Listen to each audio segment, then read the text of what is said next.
Well, yeah, certainly. I mean, it was our fault. We made a mistake. Spotter said it was clear. It wasn't clear, and, you know, I didn't want to tear my car up, tear his car up either. I respect everybody, and I demand respect. And, you know, I apologized to the guy when he came over the car, explained to him what happened, and then he took it to another level when he started calling me an idiot and whatever else. And I don't appreciate that. I'm not going to take it. I told him how I felt. I called him out. He didn't show. You know, and so, you know, I'm good with it if he's good with it, but I'm not going to be disrespected by no means. Yeah, I guess I had a dinner date at Applebee's last night that I didn't find about until it was too late. It's a shame. Love their riblets and boneless wings, but... Well, all right, folks, welcome back to Meet Me at Applebee's, your number one unrefined motorsports podcast. It's Brian here, as always, with Rob and Ashley. We got Kansas to talk about, middle fingers and all sorts of stuff happening, and we got Rob's nice little trip to Williams Grove. So, yes. Folks, how we doing this week? Sad that I'm not at Williams Grove anymore. That place fucking rules. How about you, True Love?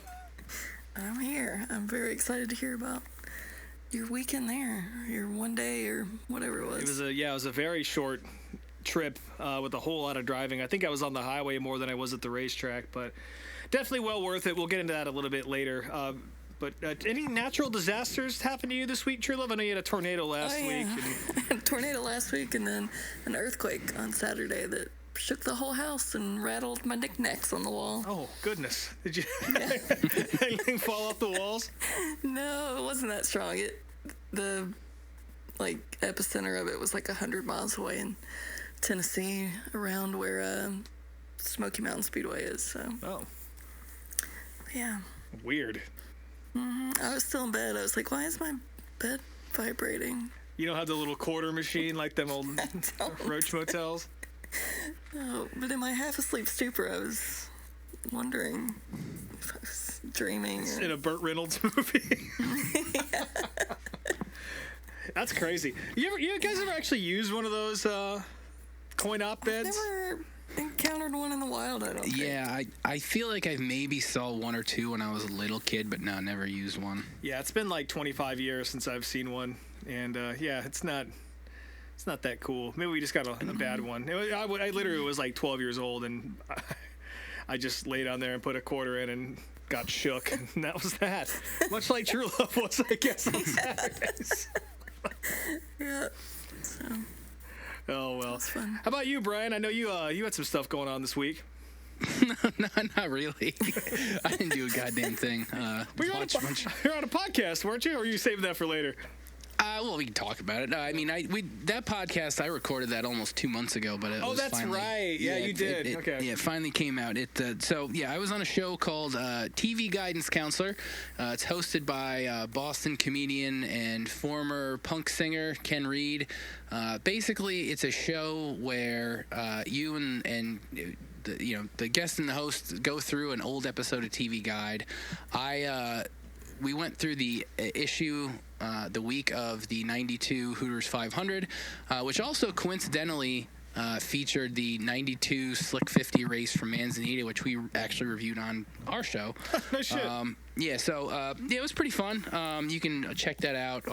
It's on whatever podcast app you want to listen to. It's definitely a little bit different version of me than you hear on this show. I'm a little more chipper and don't swear quite as much, but super fun. Talked about some racing stuff to an audience that probably knows shit about it, and a bunch of other weird random pop culture and movie and TV stuff. So super fun. Check that out if you want. But yeah, other than that, it was just a flea markets and watching dirt racing on TV all weekend. So that was about it here. Yeah. Walk 28 miles at the flea market. I walked 7 miles, actually 6.9 miles, over 15,000 steps. That Strava screenshot you sent us was fucking hilarious. That was a lot. Normally flea markets for me are 2, 3, 4 miles. This is just the first one of the year for me, so I was working extra hard for whatever fucking reason, and I was dead. I pretty much got home and just didn't leave the couch the rest of the day, even though it was beautiful out. But I was done. But anyways, that was my weekend, and amidst all that shit was a bunch of racing that we all watched. Some good racing at that. Yeah, I did. We did watch. Ashley and I watched ARCA on Friday, which was pretty boring. Sure did. For the most part, it was obviously great to see Butterbean win, but I mean, it was good. like 6 cars in the lead lap at the very end, something like that. Yeah, I think by then I noticed on like lap 23 they were already down to 12 cars on the lead lap out of 26. Yeah, it was. Hell yeah. Yeah, I almost turned it off halfway through, but just was like, whatever, I'll keep it on. And aside from Butterbean winning, the other highlight for me personally was while he was celebrating, on the track PA, they were playing the 90s WrestleMania theme, which, like, I want that played at my funeral. Like, that's what I want them to walk my casket out with. So, like, I was just so I was, like, pumped that they were playing that. So, that was cool. But, yeah, good. You know, we are bean, what does he call his fans? Bean Nation. Bean Nation. I was going to say bean counters or bean queens or something. Bean queens is actually good. They should call them bean queens. Didn't he call that little kid a bean sprout or something like that? Bean Sprout Nation. Yeah, there's 2 nations. That makes sense. Junior and the senior. He's listen, like I've said this before. He's great. If you might like fucking Cletus, but Butterbean's the real deal when it comes to that type of personality. So Yeah, Brendan Quinn Big is a fan. badass. So I'm glad to hear he Showing won. off his Yep. mullet helmet that Off Axis did for him. It's great. yeah, that was cool. Nice. Cool, Yep. ARCA race, huh? I had no idea Yeah. that happened, other than you guys sending a couple texts about it. So Yeah, thanks Do for you keeping wanna- me in the loop. Talk about Kyle Busch's ARCA quote now, since we're talking about ARCA. Yeah, we might as well jump ahead. So Kyle Busch, I don't even know where he was asked this. I guess it was during media at Kansas, if Brexton has any future at all in the ARCA series when he gets a little bit older.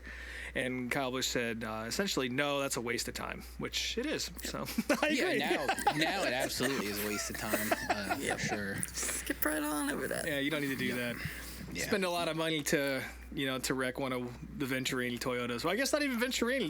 They sold. So whoever owns them now. But yeah, no Brexton Busch in ARCA coming up. So he's probably gonna have a much longer memory than a lot of these kids are. Yeah, well, he He's not did. gonna He have did early on. onset dementia. He was on Denny's podcast this week, which was a great interview, and he did talk about how he wants Brexton to run both dirt and asphalt. He turns 12 to be able to run late models and stuff. So, I think that's good. That'll be a much better path than waiting to go to ARCA or whatever. So, yeah. That was Friday. Moving on to Saturday, we got the truck race, which was pretty good. I can't think of too much that happened during the race, really. Luke Baldwin had a really bad. Yeah, Luke Baldwin had a piss Lap poor 10, he race. was out. Then he sped on pit road during his penalty. There's all kinds of shit that happened to that kid. Yeah, Yeah. lots of stuff happened for him. I think Frankie Muniz wrecked again. Surprise, surprise. Yep. Malcolm Hell with 3 wide middle. Yeah. Is it Dawson Sutton? Got held for 2 laps for intentionally bringing out the caution. And then he gained the laps back. And I think he got a top 5 finish out of it. Either top 5 or top 10, but he made it back up there, so good for him. Yeah, Dawson's pretty good. Yeah. Before the race, the pit reporter said that she was talking to Carson Hocevar, and he told her that he can't wait to race Corey Haim on Sundays to battle for championships eventually. And the reporter tried to relay that to Corey Haim, and he cut her off and said, "I hate that guy. He cost me the championship in 2023 and has never apologized." It's a beef. Oh, That's well. great. They were next to each other on the track a few times, but obviously nothing happened there. Obviously the big story from that race was the end with, Carson had the lead, but holy shit, Lane Riggs, the last 15, 20 laps, he was flying. Coming on, yeah. And, to be honest, I don't know if he intended to get into Carson on that last lap. He probably didn't need to, really. He probably could have passed him cleanly. But Oh, he was way faster, yeah. yeah, he would have had him, but he got into him in turn 2, and they both almost wrecked. And got it together. And Yeah, hell of a save from both of those guys. yeah, but then from there, Carson was just flipping him off the entire last lap and crossed the finish line with his finger out the window, which really got a weird reaction online. I think like most people didn't seem to be into it. Like Jeff Gluck was a big defender of it. I thought it was great. I thought it was fine. The door bumper clear guys all thought it sucked. Like they all thought it was immature. And I mean, I guess I don't know. Like there's a Maybe if he was full time in the truck series, still I could get it. Like beefing with another truck guy, but like you're a cup guy coming down. And also, like, I Lane don't wasn't know. pissed about it. Lane, like, joked about it afterwards, and I guess they talked, and they're cool. Like, they had no issues with each other. Like, it was what it was. And but, to be fair, Carson has raced people like that plenty of times. So yeah, for sure. Yeah. I guess there's just a difference in the code. Like drivers do see red when you flip them off, so I guess that is kind of a thing you don't want to do unless you really mean it and you're ready to start some shit. But I don't know. As a fan, like if you're a fan, I don't see why you would complain about that because it was fucking hilarious just flipping a guy off for like 30 seconds. Yeah. And while crossing the line, completely ruining the team photo of him getting the checkered flags. Incredible shit. Like, it was kind of funny. We not to jump ahead, but we were I was standing over in turn 3 with a friend of the program, Josh Davis, and former guest Bobby Blaze. We'll get into that a little bit later again, but we were literally talking about Carson Hocevar and just, you know, their friendships with him and all that, and how he's honestly behind the scenes is a really, really thoughtful and cool guy. Yeah. And then it was just really funny to be standing there, and as we're talking about him, Josh pulls his phone, and I was like, oh shit, and Carson just won. How about that? So, I like to think they had a little something to do with that, putting the good juju out in the universe. So, yeah, he owes us an edible arrangement. I just want more fruit from somebody because I really enjoyed the one that Andy sent me. So, and I know Carson's got more money. So, you're welcome now. After all that, though, Lane got his second place taken away because his bed cover was made out of too thin a metal or something. And that's the first I've heard of that in the truck series. I'm sure it's happened before, but I can't remember ever happened before. But taking see, it was notes all for from nothing. sprint cars right there, looking at all them top wings that are flopping around. Yeah, exactly. We also got some really great footage of a child eating ribs on Yes, we did. in the middle Yes, of the we did. That's like the only thing I saw from that race that night was the video you sent me. Another thing that came up was, I guess at one point, Frankie Muniz had stayed out to lead a lap. And on his radio, he asked his team, am I the first actor to lead a lap? And that's how we learned that Jeff Burton was on General Hospital. Yeah, I had no clue of that. And my No stepdad. shit? Yeah, my stepdad still watches General Hospital. As long as I've known him for like 30 years, he watches General Hospital. I don't know how I wasn't informed. Oh, Jeff Burton's on my show. So I'm gonna have to go back and find that episode or something. Yeah, I guess Frankie's never seen Stroker Race either. Yeah. I started kind of digging through, like, drivers' guest appearances on shows, and, like, I guess Jamie McMurray was on the soap opera Passions. Greg Biffle was on Yes Dear. And I remember Carl Edwards doing a guest appearance on the show 24. I guess he was also in Chicago Fire and the soap opera Guiding Light with Mark Martin. Brad Keselowski got killed by a Sharknado in Sharknado 2 or 3 or whatever it was. A bunch of different drivers were on Home Improvement. Mario Andretti. Yeah, Robbie Gordon was on there too. Yep. So yeah, I mean, I dug up. Sorry, Frankie. I'm just like listing off. And then I also dug up an episode that I watched earlier of The Price is Right from 2009 that Carl Edwards was on. So, oh shit. I love Price is Right. I guess while we're talking about this, we can mention that video I just sent you guys before we started recording. Truck Stop Chic is a pretty cool little Instagram account if you don't follow it. I imagine most of our listeners have probably come across this stuff, but Yeah. they posted a video of Paul Newman testing a sprint car back in 1984, which I know he's a driver and he was very active in Trans Am and all that, but never knew he got behind the wheel of a sprint car. So that was pretty cool to see 60-year-old Paul Newman get out there and bust some laps. I feel like he probably drove just about everything once. Yeah. Like, he definitely seemed like that type of guy. And Steve McQueen, too. Steve McQueen got into racing at some point. I forget exactly what he was pretty raced. good, too. Yeah. Yeah. So, yeah, sorry, Frankie. Pretty far. Maybe in a modern truck series event. Yeah. But Yeah. Moving on to Sunday. Kansas at this point has the reputation for one of the best tracks, putting on the best races in the Cup Series. And I'm not going to say Sunday was bad. It just wasn't incredibly exciting. It was fine. It was fine. Larson led a lot of laps, but I wouldn't say he necessarily dominated. There were a handful of times where people were able to catch him. He didn't seem to have an incredibly great long-run car. Like, I know Chase Elliott and a few other people ran him down at certain points during the race. He ended up winning, and he, from the pole, and we won all 3 stages. So yeah, on paper it was domination. But for sure. Yeah, on paper for sure. I feel like he had some luck go his way with Chase's pit crew messing up and like Brad Cabe blowing a tire. Oh yeah, Hamlin's clutch going out. Yeah, I mean, there was a lot of shit, a lot of tire issues with people, both in practice and in the race. There was a lot of stuff that happened to other people in the race that probably would have factored into Kyle winning at some point. But overall, it was good. It wasn't a good day for AJ Allmendinger, who his motor blew up really early, and he had an absolute shit fit, cursing out ECR engines, which... thanks, ECR. You guys suck. Yeah. I mean, lap 7, so... Yeah, that's fair. Yeah. It was interesting to hear Austin Dillon talk about that on Door Bumper Clear this week because, he's like, you probably shouldn't say that type of stuff, but he's like, we're also not happy either because, we don't want to sell engines to people and have them blow up like that. So. Yeah, his exact quote was, we can't have that, as a company.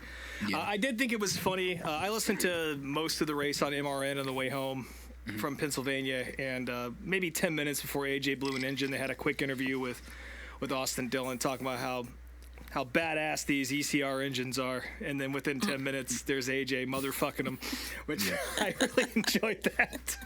Which, speaking of motherfucking and going back to flipping people off, there was a bunch of, Alex Bowman was pissed at Denny Hamlin for waving at him while passing him, and then somehow Zane Smith was involved in that too, and he was motherfucking.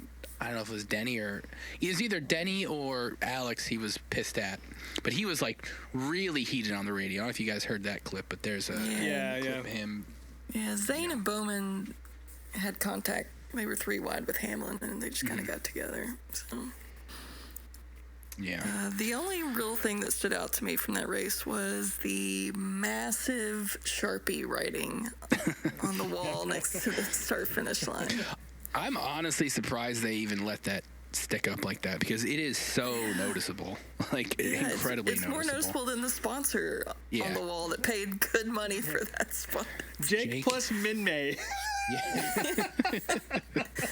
They showed up with their $15 Sharpie that's 6 inches wide. Yeah, I remember trying to draw a bunch of giant shit on the wall at Martinsville when I went down on the front stretch there, and they never made the broadcast because they don't have a camera on that side of the track. So good on these people for getting it done. I would imagine that NASCAR noticed that, and they're probably going to start cracking down on that if I know NASCAR. Yeah. I'm trying to think what else. Fine race though. I mean, I can't really complain about it. Obviously, as a Larson fan, I enjoyed the shit about I would say, that. You had Josh Berry was really fast, and he came from pretty much last place to get up to. I think he got 5th or 6th. Buscher and Priest were up there. I'm sure Priest is up there pretty much there. every week now, which is awesome. Yep, absolutely. I would say the one thing that I don't think has necessarily been talked about as much as it should be was attendance was really bad. There were not that many. It was on Mother's Day. Yeah, but even the Darlington Mother's Day races were at least 3/4 full. They were never sold out, but there were definitely more people at Darlington than but Kansas. It's Darlington. You know what I mean? It's a little different. I've never been to Kansas, so maybe I'm just making an assumption based on nothing here. But Darlington is Darlington, and there's a lot. I feel like there's a little bit more family heritage there, and there's probably a lot more moms and meemaws that would be willing to go out to the racetrack on Mother's Day versus Kansas. Maybe, but it's Kansas. Like it's like one of the best races of the season. You would think that would still. It's not like the races start at 3:00. You can do all your Mother's Day shit, all morning and then go to the track. Yeah. So I don't know guess what when that was they all have about. 2 races on the schedule, they're like, well, we'll just skip Mother's Day and go to the fall one for the playoff fall race. Is it still in the guess playoffs? that's fair. I'm sure it is. Yep. Yeah, it's playoffs. Yeah. Yeah. I don't know. I don't think that's much of a surprise, and the TV ratings are good, so I guess who really cares? But is that 70% capacity rule still in place with NASCAR tracks? You guys remember that shit? What do you mean? I don't remember. Like you can lose a second date if you're not filling them up at least 70% for both races or something like that? Well, I mean, there's only a couple tracks at this point that have, two dates. Richmond, I think, was probably half attendance, and also just the racing there not being that great. So, but I guess the other part of that is, I mean, where else do you go? You could open Chicago again, I guess, but there's already a street race. Speaking of which, I was filling out the fan survey from this past weekend, and there was a question on there asking, pick 3 racetracks from this list that you would like to see the finale at when we start rotating it, and Chicagoland was on that list. And I was like, well, I wonder if Kentucky's on here too. They just put some old tracks on here, but Kentucky was not on there. It was just Chicagoland. So interesting. Well, I mean, at That's this not point, happening in November in Chicago. yeah, no, I don't think so. I mean, at this point, it sounds like at least for maybe next year, that track will come back in place of the road course, and if it does, I'm definitely going because I got a good buddy out there, and I know he'd want to go too. So It's not too far from you, right? What, 6, it's about 7 5 hours. Yeah. It's not too bad. It's definitely worth the weekend out there for sure. And I hope it does. But yeah, it'd be weird to have the finale there. I mean, Kansas came up in discussion as one of the potential finale places, and people were like, the average temperature is like high 50s. It's possible. I honestly, the other track that has just started coming up is Charlotte, and it's like that. It makes total sense. You're in the sports hometown. Yeah. It's a great track. You can do all the, banquet stuff. Everybody's going to be there anyways. Like, I definitely would not mind at all, and would probably go down for it if they did that. Well, I mean, you did go to Charlotte for championship weekend last year because the World Finals happened that same weekend. Yeah, I mean, we we were there, so we could. That would be an insane weekend having both of those there. Holy fuck! I mean, I wouldn't be going to any of the NASCAR stuff if the World of Outlaws are across the street. Personally speaking, and I imagine that might factor. Sunday is free. Yeah, that's true. That's true. I just don't. I mean, I just know the World of Outlaws would lose out on that. I think that's a way too much facility to have open. I mean, as much of a cool event as that would be, I can't imagine that SMI would go for that necessarily, because you're not really gaining any extra people. No, I think you are, because I mean, if anything, the parking would be a little bit of an issue, but yeah. I think if anything, it would help. It would probably help attendance at the dirt track, because especially, whenever the Xfinity race is, I mean, you just go right across the street and go to that and bounce back and forth. I mean, to me, it makes total sense, but I guess we'll see if they factor. Well, the other reason I bring that up is I feel like why there would be a conflict is because these championship races usually happen in the evening. Yeah.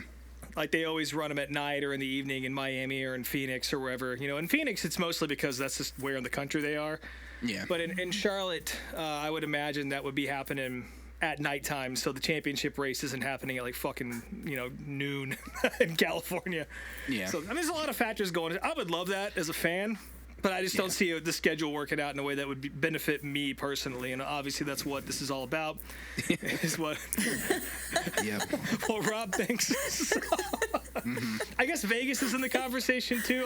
It was mentioned on DBC this week that that's probably going to be happening year after next is what they're trying to go for, and they might, and the SMI and NASCAR will kind of work together to, switch the All-Star race around to kind of hand it off to each company. So I guess we'll see.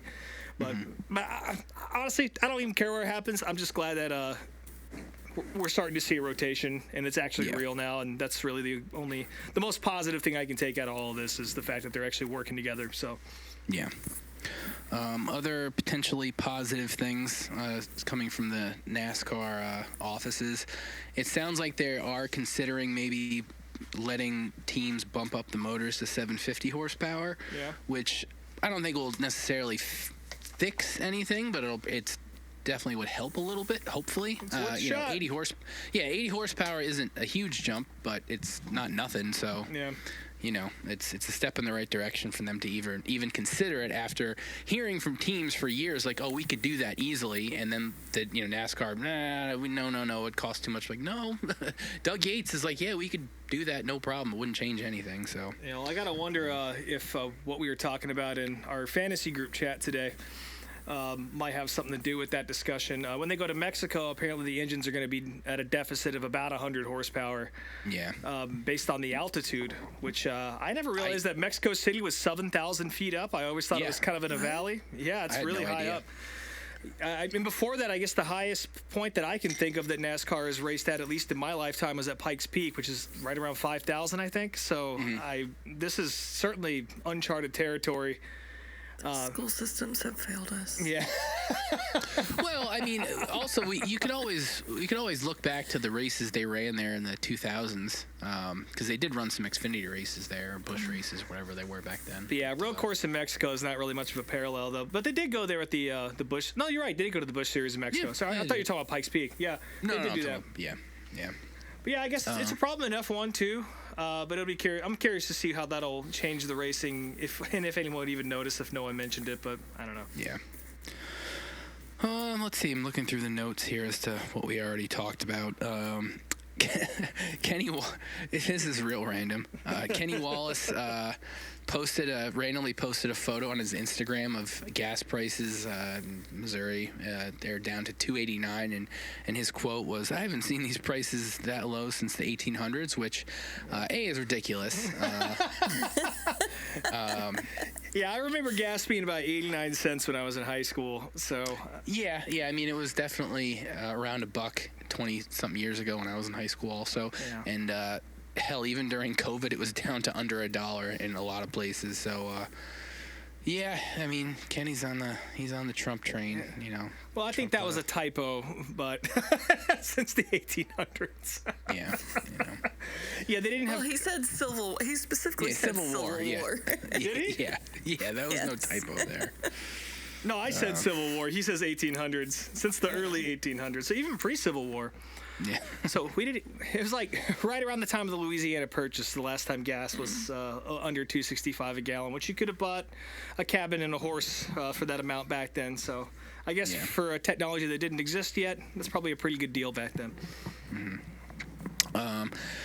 This is a little bit of a sad story. Somebody's cat accidentally stowed away in their RV for the Talladega weekend, and they didn't figure that out until they got home. So Talladega was 2 weeks ago. That cat is long gone. I hope somebody finds it or something. But well, I did see this right after Talladega, and I actually had clipped it to put it in the show notes, but we just didn't get to it, or I forgot to put it in because True Love had way too much good stuff to talk about other than this poor orange cat. But yeah, I don't know. Cats make decisions sometimes, and yeah, they do. This cat's probably been sitting at home watching all these little shorts and stuff about the boulevard, and probably thought that was a pretty good place for him to be. So I think that cat did it on purpose. Is all I'm saying. There's no shortage of food laying on the ground there. Cats like buttholes. So I mean, that is true. That is true. It's a good place for him to go. Yep. So hopefully that cat's okay and living in the Talladega jail or wherever, and somebody has a new friend. I'm sure that cat got picked up by somebody. So that or got Xander the cat. Xander. We mentioned Kyle Busch a couple times already, and I did mention he was on Denny's podcast this week, and it was great. But one thing that was a little bit unexpected, at least for me, His hat? Well, I was going to get to that too, but it's a lot of Kyle Busch content to go through this week. He talked about doing the double and how it was always kind of on his list, but he apparently had 2 opportunities fall through. One, everything was ready to go. I think he said 17. This was. Everything was ready to go. Chevy, Toyota, M&Ms were all on board, and Joe Gibbs nixed it, which, you know, he let Tony Stewart do it.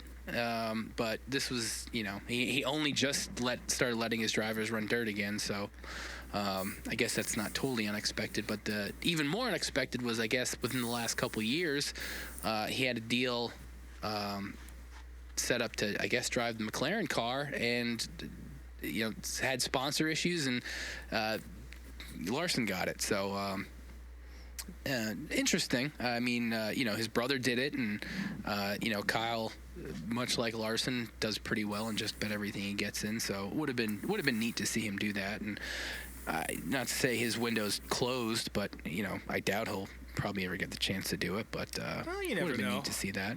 I mean, I think out of anyone in NASCAR that hasn't done it already, Kyle definitely could get it done. I think still to this day. Yeah. And honestly, you know, RCR flirted with the Indy 500 for a little bit back in the 80s. I don't think they ever ran, but they definitely dipped their toes in that water. So, I mean, RC's willing to let people do shit like that. Oh, yeah. As long as it doesn't interfere. So, and now that Larson's kind of tested the waters in this charter era, and maybe Richard Childress would let that happen if Kyle sticks around there. But yeah, the first one was interesting. I think it was with who was that at that point in 2017? Well, he said it was a Chevy team. I think it was Dreyer Reinbold who was going to be, if I remember correctly.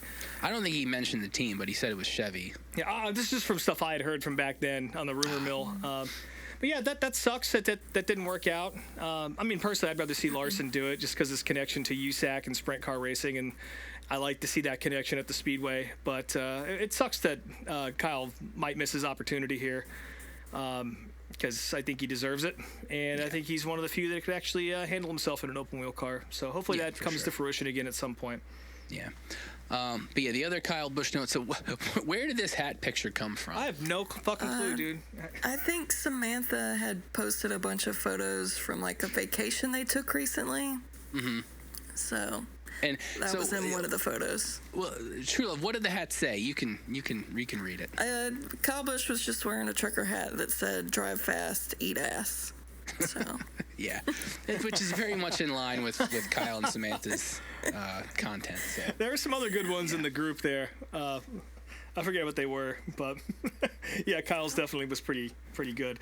He also let his daughter do his makeup, which I thought was funny. Oh yeah, I thought he gotten his ass beat when I saw that photo.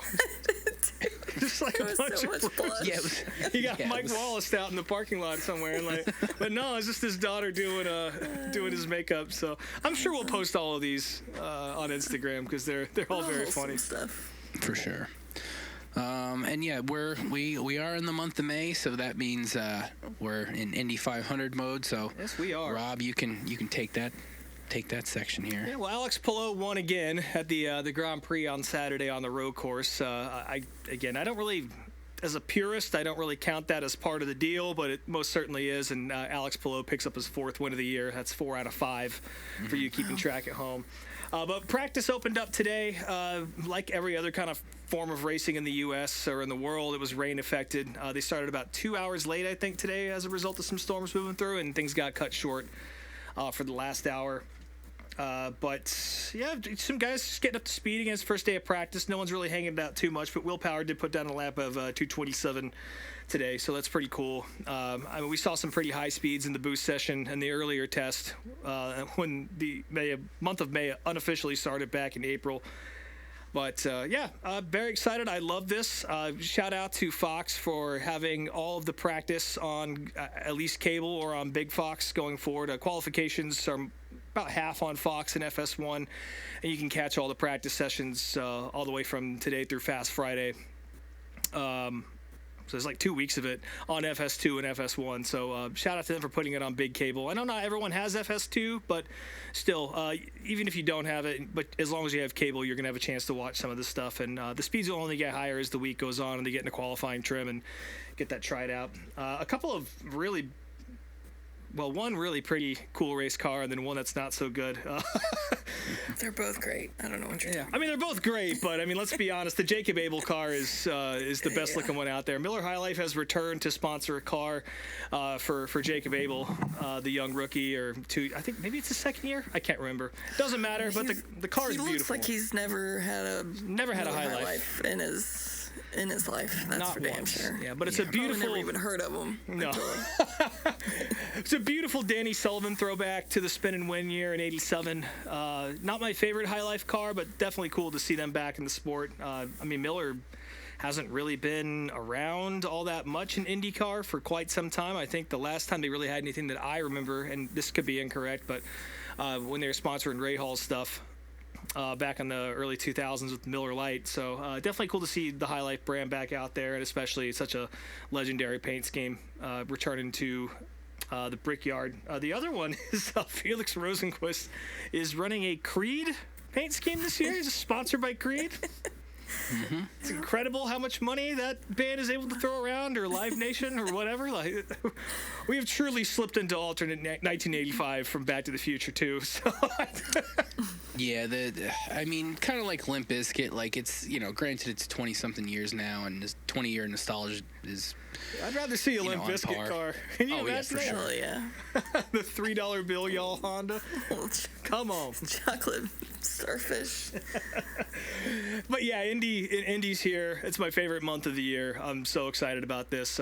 Getting ready for the big barbecue I'll have in a couple weeks, to where my family sees my true colors once a year. It's kind of like a Puxatawny Phil thing. They realize that their son-in-law is a degen, and then it goes back to normal life after that until the following year when the Indy 500 rolls around. So, yeah, looking forward to all this. It's too early to tell who's going to be really fast through all this, but that'll reveal itself in the next few days. And next week we'll have a clearer picture of what to expect for qualifications on Carb Day and again for the 500. So that's I'm excited. Coming up quick. Coming up real quick. Also, our DARF of the week comes from the 500 practice. An account called Everybody Loves Racing. They posted something about Kyle Busch talking about how he lost 2 opportunities. And this week's DARF of the week comes from a guy named Lefty Longwind on Instagram. He says, in reference to Kyle Busch, in reference to Joe Gibbs not letting Kyle run, saying, I bet he would have let his precious grandson do it. JGR is running a cult over there, and Joe is playing David Koresh.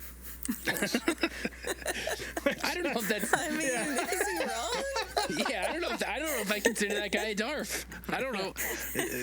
This might be one of the few times I disagree with your judgment there. I haven't opened up that book to see what's in there yet, but Well, we'll put a pin in this, and we'll revisit next week. Well, anyway, the cult is opening up. Ty Gibbs is running, and I don't know. Maybe Kyle shouldn't have left in the first place. Maybe he could run some sprint cars. Who knows? I guess he can now. Who the fuck knows? But yeah, that's my DARF for the week. It's a light one. It was a slow week. I didn't pay much attention, so that one popped up today. But yeah, I don't think some of the stuff that was going on in the compound is happening over at Joe Gibbs. But if any listeners over there get a little peek into the shop when they go do the shop tour, let us know what you see. What happens in that Bible study? Yeah, they did both love Jesus. There's no question about that. So, only time will tell. Yeah, David Koresh Gibbs. That's good. Mm-hmm. Well, Rob, you actually spent some time in the septic tank this weekend, so. Boy, did I! Just roll around in it. Yeah, your 7-hour drive to Williams Grove. Boy, was it! Yeah, so. I was fortunate enough to get an invite from a friend of the program, Kyle Armstrong. He now works for Simpson. If you go to a dirt track and you see the Simpson trailer out there selling helmets, Hans devices, T-shirts, all that, you're going to see Kyle out there. Go say what's up to him. There's no discount code for mentioning Meet Me at Applebee's, but if you mention this show, I'm sure he'll stand there and shoot the shit with you. You'll make a friend out of it, exactly. And that's what this is all about, is friendship. Anyway, he extended an invite to pretty much the entire group chat I had with all the Eldor guys who camped together for the World 100 and the Dream and all that. Saying, hey, I'm going to be at Williams Grove coming up. If you want to help me set this trailer up or whatever, let me know. And I no one else could really do it. And I was like, you know what? I got nothing going on. I can't make it on Friday, but I can get there on Saturday. Would that work? And he said, hell yeah, come on down. So that's what I did. I hopped in the car after a show on Friday night. Went way later than I hoped it would. I got home at like 2 in the morning and slept for like 4 hours. Meant to be on the road at like 7 so I could hit up the museum down there and see some other shit. But that did not happen. I left my house around 9 and caught all that classic Massachusetts, Connecticut weekend traffic that happens for literally no fucking reason. So immediately start off on full tilt, just creeping along the highway, swearing, cussing. But once we cleared the state of New York and hit Pennsylvania, greener pastures, everything cleared up and I got down there. Unfortunately, not in enough time to check out the museum down there, which is the Eastern Museum of Motor Racing. All the other guys did. Oh yeah, by the way, it was just supposed to be me and Kyle kind of linking up, and a friend of the program, Josh Davis, said he might show up, and at that point I was like, it has to be a pretty mellow weekend. But literally 24 hours before I decided to go down, the text thread started blowing up about it, and my buddy Kim Bob says, fuck it, I'm gonna go. And any of you guys want to ride with me? And before we know it, it went from just me going down to see Kyle to the entire gang choosing to go to a Saturday night show at Williams Grove. So it very quickly became a party. Those guys all made it up there a little before I did. They actually had a chance to go to the Eastern Museum of Motor Racing, which is apparently just absolutely fucking incredible. Chris Economaki's library is in there. Like, you could literally spend days in this place going through some of the stuff they have. But yeah, high marks from all those guys. They're way more knowledgeable about racing than I am, and I know a good amount, but those guys are encyclopedias, and even they were blown away by some of the stuff they were seeing and getting to experience. So next time I'm down in the area, I'm going to have to check that out, and I'd recommend you do the same based on some of the things I heard there. I guess Kyle texted Matthew Dillner while he was down there saying, hey, I'm at this place. And so Matthew called him and ended up just talking to whoever was at the museum for like a good half hour on Kyle's phone, which is pretty funny. Racing nerds unite. But anyway, we all meet up in the parking lot, probably around 3 o'clock, something like that. We park over on the front stretches, which is apparently the wrong side, which is what I learned from my new friends from the Posse. And I had a couple beers, went in and got situated. And Williams Grove apparently operates very similarly to a lot of racetracks in Pennsylvania. It's very casual. The infield is pretty much meant for fans, and it's general admission. You know, so you can just take your lawn chair under a tunnel into the infield and just park in a field. Now, granted, Williams Grove doesn't have great sight lines from down there, like most dirt tracks do, so you can only kind of see from turn 1 all the way to the bridge. Which, by the way, is a bridge that goes over the track. If you don't know about this place, that goes to the grandstands on the other side. But yeah, it's awesome. And I don't think they sell beer there either, so you just kind of bring in your own shit. So I described Loudon on the American Canadian Tour weekend as being kind of lawless. I don't know if I would describe Williams Grove as being lawless. I think it's more self-policing is a good way to put it. Well, like you can kind of do whatever you want, but drunk teenagers climbing the fence is pretty lawless. Well, we'll get there. That's Beer Hill, buddy. But, yeah, it is. It felt pretty unhinged, and you know, security there was very, very, very kind and very aware of what was happening, and it was very baked in. You know, like this place is old. It's been in operation since the 50s, I believe, maybe early 60s. Something like that. And it feels like it. You know, you go to places like Martinsville or, you know, these older NASCAR tracks or just any racetrack that's been a while that's done upgrades or whatever. And you know it's the same place, but it's kind of lost some of the spirit that you would imagine it had back in the day when it was, you know, Armco barrier and, you know, just big patches of grass and a little beat up, you know. Williams Grove is a little bit of a shithole, but it just adds to the experience. It's not a nasty racetrack by any means, but it's old. And you can feel that. And the fans there are so fucking passionate. And that's also, you can feel that in the air. And it was just an awesome experience. So, yeah, we set up our lawn chairs for hot laps and qualifying. Kind of sat out there in the sun. Ran into some folks we'd seen at the Chili Bowl, which was nice. And then we just kind of sat there and drank beers. And around that time, friend of the program, Josh Davis, shot me a text saying he was rolling up on the property. So he came over and met us there, and we had a couple beers. which that pretty much set the tone of the night. Run into somebody, have a couple beers. Run into somebody else, have a couple beers.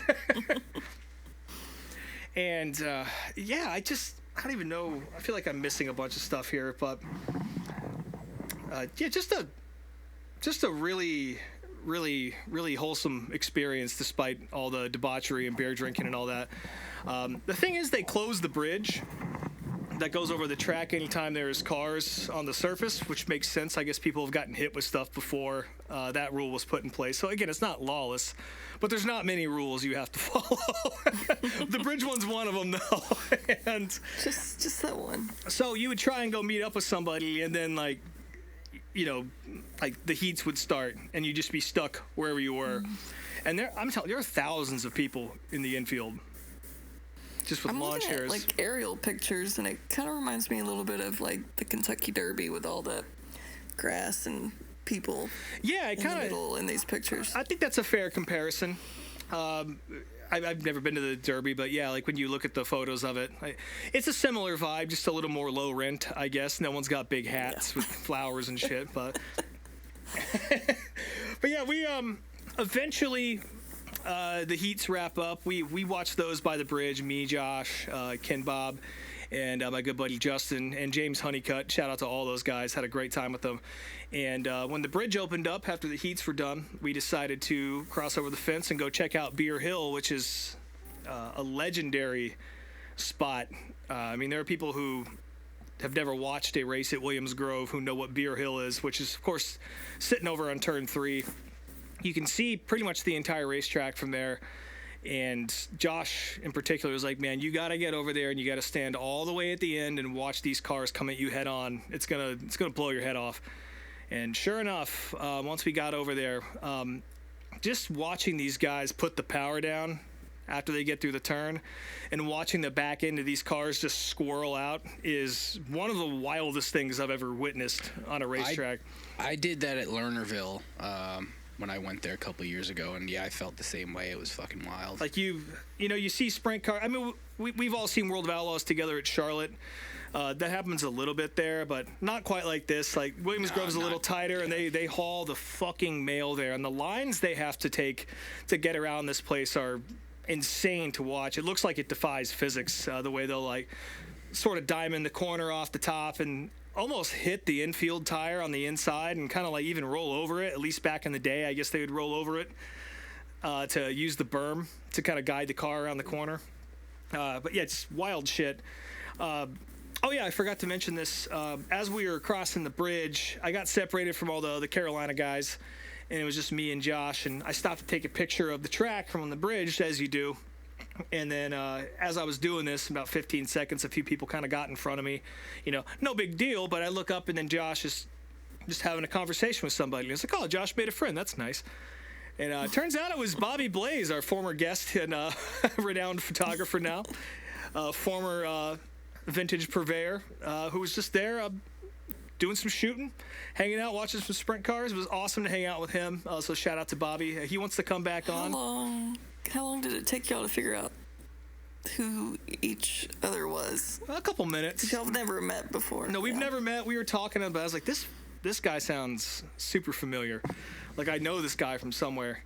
And then yeah, Josh was like, oh, this is my buddy Bobby, and I was like, that's when it came together. I was like, this is exactly what I thought you looked like. And we hugged it out and talked about all sorts of shit, and yeah, it was pretty cool. And we made it over to Beer Hill together, and it was definitely an experience. They did a fireworks show over in turn 3. I have never been this close to people lighting off fireworks in my life, like the big shows, so I've never actually got a chance to see it. There is this one chick with whatever wand she had, or like starter, and I mean, the fireworks show is a fireworks show. It's definitely entertaining, and everyone loves them, right, except for dogs. But to see the people doing it, like this woman in particular, like she is personally putting on a show back there. Like she was waving her arms around and like there was like these choreographed moves she would do, and then she finished off the fireworks show after lighting off the finale or whatever by taking her 2 little torches and just spiking them on the ground like she just scored a touchdown, and then she bowed, and she was like behind a fucking billboard, so there's like no way anybody saw this but me. Just putting on a show for you. Yeah. And then I turned around and realized that Ken, Bob, and Justin were actually in the grandstands like maybe 50 feet from me, and I could just see them.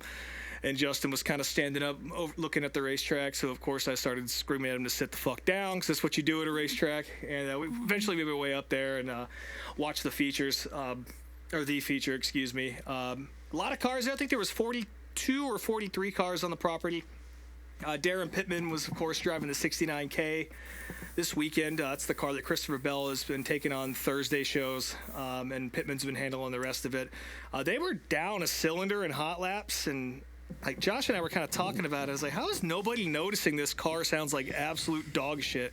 It sounded like a little street stock going around. 'Cause, 410s have a certain rumble to them, and his was just kind of a like going around the track, and no one seemed to notice it was way off. But yeah, that car was fucked, and they had to hammer on that to get it fixed up, and they actually found some speed, and Pittman ended up making the A main from the back of the C, so he was kind of the show for the two preliminary mains there. So that was fun to watch. Again, I said on the show a bunch of times, as much of a reputation as I have as being a Darren Pittman hater, because there's a video of me flipping him off from the Chili Bowl. I do love Darren Pittman, and I have a lot of respect for him. So I enjoyed watching it, regardless of what you say, Alex. Fuck you.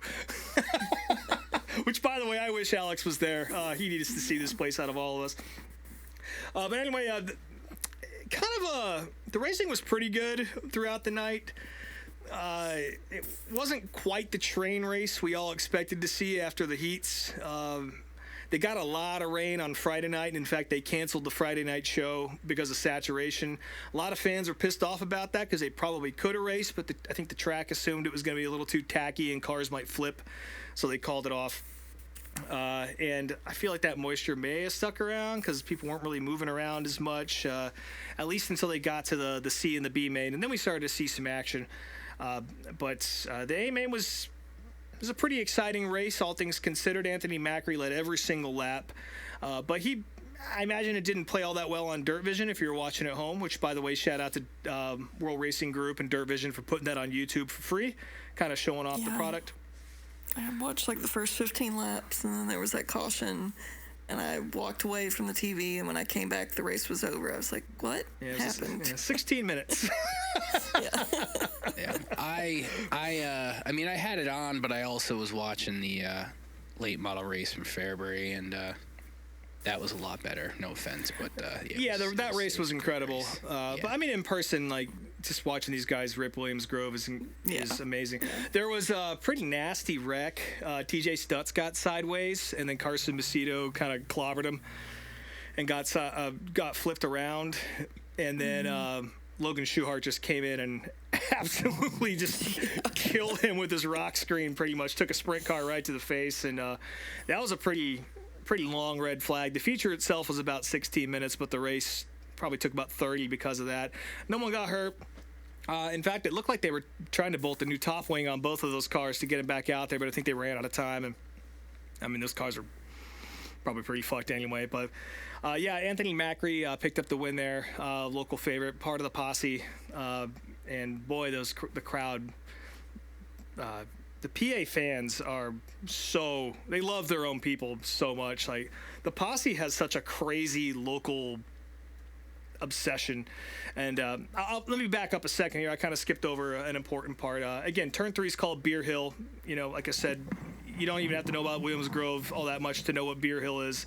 It's a legendary place to watch a race and, drink beer. There's a reason why it has the name that it has. And we roll up in there, and I'm climbing up in the grandstands, and I look down, and it's just like sea of like 20 teenagers that are all just crushing Busch Light apples. So, Brian would have made some friends on that. Hell yeah! I just had one. I had one while watching the race on Sunday. It was lovely. And just like a pile of cans up against the fence. You finish your beer, you just huck it at the fence over everybody, and that was when it really felt lawless. There's people puking under the grandstands. Like, it's short enough to where if you need to hop down, you can just slither through and then like kind of pull up your way back to your seat. It was awesome sitting up there in what we deemed the FK Rodden's underage drinking grandstand. But yeah, when Macri won, and here's the thing though, like, let me get back to the fans here. I'd heard about the Posse and the Pennsylvania fans not being terribly kind to anyone who isn't part of the clique in the scene, which I didn't experience anything that was like, I wasn't getting told fuck you or anything, because I was wearing a fucking Lucas Wolf hat, so I snuck right in there. But these people are fucking obsessive, and they love Danny Dietrich and they love Anthony Macri, and anytime one of these guys would get around an outlaw driver or like a non-Pennsylvania guy, the section would erupt. And like, I've never seen a group of race fans that are that knowledgeable about their home people and that excited about the home team as these folks are. And it was something else, man. Like, you kind of have to see it in person to really understand the passion that the Pennsylvania sprint car fans have. And there's a reason why it is what it is there. And the tradition has stuck around for as long as it has. Because you'll go to races up here, modified races and all that, and that's been happening for as long as racing has been around, almost. Modified racing in New England. We have some of the oldest racetracks in the country here, and there is nowhere near the spirit that exists down there. And it's a damn shame. Right down to the fact that like the merch area, we're talking like local guys have trailers and they're selling T-shirts and shit. And you don't see that like literally anywhere else. In fact, this is a conversation that we were having in the infield when we were watching Hot Laps. It's just crazy that no other racing series really does this, or no local guys really do this. Like, if I go to Stafford, there's maybe a couple T-shirts for sale in the official like Stafford merch hauler. And New England Race Fuels will set up a trailer and sell Sunoco stuff and, the tour stuff. And there's a few T-shirts in there, but there's just not a culture of merchandise and like supporting the driver directly, like at the tracks here. And from what I gather, in a lot of places we go across the country, and asphalt racing in particular has a deficiency. And I think that's pretty sad, because that's a good way to make money and a good way to sort of build the thing. And, you can buy, it's not like modified guys up here don't have T-shirts, because they do, but you got to get into the pits and you got to track them down when they're not putting the car on jack stands, and hopefully the display T-shirt didn't blow off the little hanger that's on the edge of the fucking, it's like, like it's a task to get it. And in PA, they just have a whole section set up for everyone to set their wares up. And it's very strange to me, but that's not the way it is everywhere else. I know it costs money, but just the fact that the support exists amongst that fan base down there to sustain that is pretty incredible. But yeah, Macri won, and those people just went ape shit. And some of the children in front of me decided to climb the fence, and they got pretty far up there, all the way to the top. Some guy had a PA Posse rules flag he was waving around, and a few more beer cans flew towards the fence. And Ken Bob at one point looked over, he was like, "Man, this really does it for me. This really, this tickles my redneck sensibility," or something like that. I was like, yeah, me too. I feel right at home right now. Yeah, you sent us that video. I was like, these are literal children. Yeah. That are knee deep in beer cans right now. In the FK Rodden's underage drinking bleachers. So it's a great place to sit. I recommend it. I can't wait to get back down there. I really want to go down to Speed Week at some point and check out a lot of these tracks, because they're all very close to each other. That's the thing that kind of blew my mind about it, is that it's only about anywhere between 25 and 45 minutes to a bunch of other like famous fucking places. Like Port Royal's just up the road. Lincoln is like maybe 25 minutes away. Baps is right around there. Like there's so many racetracks in Pennsylvania that these guys run on, and they draw crowds everywhere they go. So obviously this is a pretty big show. I mean, I'll be honest, I thought there was going to be even more people than there were there. But still, it was pretty well attended. The National Open's the big event there, so the Morgan Cup is kind of the dream to the world if you're talking about comparing it to Eldora, which I compare everything to. But, yeah, so I guess I was duly very smart and stupid for doing this, but as soon as I rolled up to the racetrack and kind of saw the place and opened my first beer, and I was like, yeah, I'm sleeping in the Jeep tonight. There's no way I'm going to be able to drive out of here. This is going to be a party tonight. But as soon as we decided to cross the bridge, I just kind of like picked up, didn't bring anything with me, left my backpack back at the Simpson van and started walking, and I forgot to stock up on beers. And I don't think they sell beer. Who are you? I fucked up. And I got all the way to the other side, and Josh was kind enough to give me a Budweiser, so thanks to him. And I think Ken and Bob maybe gave me a beer, but I sobered up on Beer Hill by mistake. Oh, no. And then once we finished up, I was like, well, now it's time to play catch up. And Josh had split off from us to go meet up with his homies from around the area. He's got some close friends that have been doing the PA thing for a long time, and he wanted to link up with them. And he's like, hey, make sure you call me before you get out of here. I want you to meet these guys. And so everything wraps up. Simpson van gets all packed up and hop in with Kyle and get back to the cars. And I find out where Josh is on the other side of the racetrack over in the campground or whatever. And we go over and meet him. And so I bring Kyle and Justin over there to say what's up. And, when you talk about Pennsylvania folks in the way that I just did, that they aren't the friendliest, we kind of walked up, and that was sort of the vibe. It was like, who the fuck are you guys, and what are you doing here? Yeah. And it's like, well, this might not go so well. But within 10 minutes, we'd worn them down. And all the off-color jokes we like to make to each other were flying, and it ended up being fine. But I do want to shout these guys out. Well, let me see. I have some notes from the night here because there's kind of a lot to go through. Shout out to Ian and Cam. There are a couple of Josh's buddies that he wanted me to meet, and I'm really, really glad that I did. There was also an older guy named Steve there who him and his buddy from way back in the day, unfortunately, I guess he's since passed, but they would take a VHS camcorder to whatever race they went to, which was a lot of them, and they would film, and they would do their own commentary over these videos. And Incredible. There are hundreds of these races that have been taped in their entirety with Beer Hill commentary on top of it.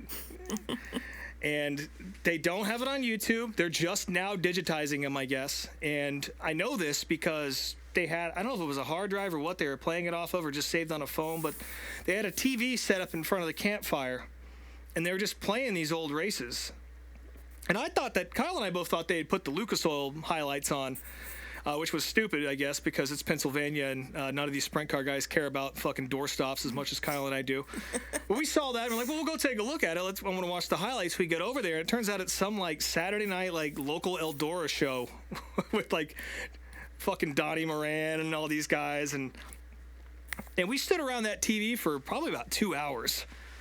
Just watching race after race after race, and just like, I cannot believe all of this exists. Like, and then every 10 minutes, Josh like, see, you fuckers need to start a YouTube or an Instagram or something. People want to see this, and then it's like, we'll get around to it someday, blah, blah, blah. And it's like, no, now. So I don't know if those guys are going to listen to this, but if you are, please put this on the internet so we can watch it. The second People one, wanna see it. the second one of those hits, we will watch it on this show, and I'm telling you, it will get shining reviews based on what I saw there. But yeah, those guys were really kind to us, offered us whatever we wanted. Again, like to kind of see them warm up to us. That was really sweet. They didn't have to do that, and I know that's a pretty tight little community there, and for them to let a bunch of absolute outsiders in there and have a good time was good. Also, shout out to Kyle. He told Josh that he looked like Alan Jackson, which he kind of did in the moment. So that made him feel pretty good. So That's great. And after a couple hours later than Kyle wanted to, we hopped in the van and took off. And I stuck around for a few more minutes and then decided to make my way back to the hotel in Mechanicsburg. And that was pretty much it. Was Josh wearing a life vest? No, he was not. But he had a great Jack Hewitt hat on. So shout out to him for having that. But yeah, just every time I Scott Bloomquist hat. I did. I wore that down. And as soon as I pull up, Ken Bob looks at me and he says, "Man, you got to stop wearing that Deb Bloomquist plane hat around." Please switch your hat choices. I know you have so many hats to choose from. Yeah, that's my favorite one. Yeah, I picked up a Lucas Wolf Old Milwaukee hat when I was there, so I wore that around. And oh, yeah, that was a good one. Able to go incognito throughout there. But yeah, I say this every single time I go to a track and do something like this. The people are what make it.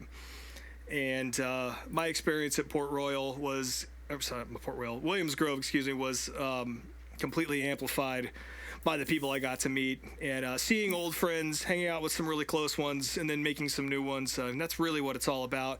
The race cars are almost secondary, even though the show itself was pretty fucking badass. And I will be going down to PA again at some point. 7 hours ain't that bad. I mean, I guess I should probably talk to myself on the drive home when I was absolutely tilting in traffic. One more thing I'll tell you. I got to witness a woman at a Wawa. She was filling up at the pump next to me, just having a full-on conversation with somebody on the phone with her door open, on the car Bluetooth just cranked all the way up. Oh. So it was like this very Jewish voice, just, and I'm not saying this to be racist, but this is literally what the guy's, I just go get a bagel or something. Oh, yeah, just go get a bagel. I bet you'd like that. And just echoing through the Wawa, like the voice of God himself. Like, it was so loud. And I tried to take a video of it, but it just did not do justice. And I couldn't hear her talking because I guess she speaks quietly, or I don't know how it fucking worked out. But this guy she's just having a conversation with this guy literally at 10 in her car. And, yeah. People from Pennsylvania are weird. I'll tell you that. They're weird fuckers. But I had a great time. I will be going back to Williams Grove, no question. And like I said, I want to do some Speed Week dates and see some of the other places around there, Lincoln, Baps, all that. And yeah, I look forward to it. And again, shout out to Kyle Armstrong for hooking that up and giving me a reason to get down there. I mean, Simpson and the Outlaws really hooked it up for us. I don't think I spent much of anything to get down there, just gas. And it was pretty great. Track food, pretty cheap concessions down there. I had a great slice of pizza, so I'll say that. The Port Royal pizza is definitely a step above your usual racetrack pizza, but the chicken tenders look good as well. Some pretty delicious looking funnel cakes out there. All right down there in the infield. Nothing too crazy or like weird, but it was all very quality and very affordable. There's pretty much nothing that beats short track food.